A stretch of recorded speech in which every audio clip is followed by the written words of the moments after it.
Good evening and welcome to Thai PBS English News Service. I'm Subhajan Klinswan.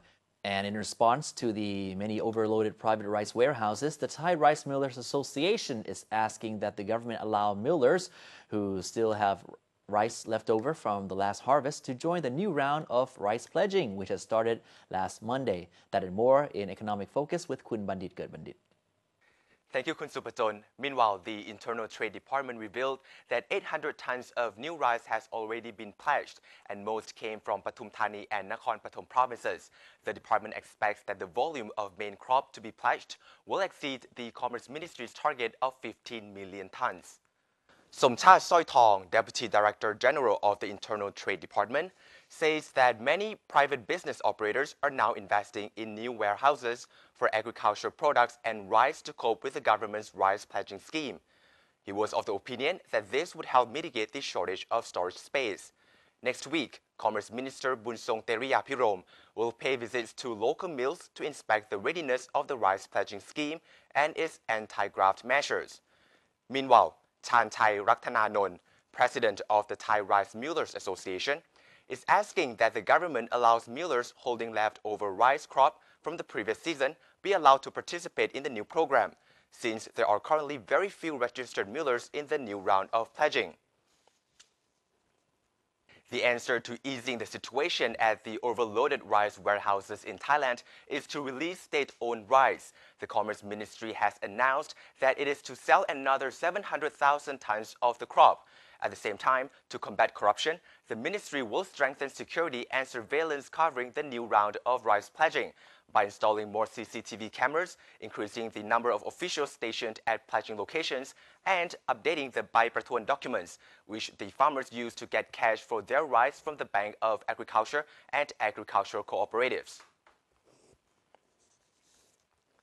On top of these adjustments, the Commerce Ministry will seek cooperation with the Customs Department and the Defense Ministry to enforce stricter measures against the pledging of smuggled rice from neighboring countries. Satellites will also be used to survey rice fields in an attempt to estimate the volume of production. As for the rice sales effort, the Foreign Trade Department is organizing another round of auctions, in which 700,000 tons of rice will be put up for sale, after only 250,000 tons were purchased in the last round of auctions. Commerce Minister Bunsong Teriyapirom noted that the reason very little rice was sold was because rice exporters offered low bid prices, claiming that there was a problem with the quality of the rice. However, the minister expressed confidence that the government will be able to sell its rice on a continuous basis in the next 3 months of the year. In support of the rice pledging scheme, thousands of farmers held a couple of rallies this week, but many academics remain firm in their belief that the program as is will have negative effects on Thailand's competitiveness as a rice exporter and cause a deterioration in the quality of rice. Dr. Rungtip Chonapalai talked to Professor Praipon Kumsap of Thammasat University, who reiterated that the current program can be more beneficial to both farmers and the rice market system with some adjustments, mainly by setting pledging prices below market rates and limiting the per farming household amount of crop that can be pledged to better serve small-scale farmers. They produce. There's no motivation for the quality improvement. And rice millers will have no incentive to improve the way they mill their rice. And merchants will depend so much on the price given by the farmers.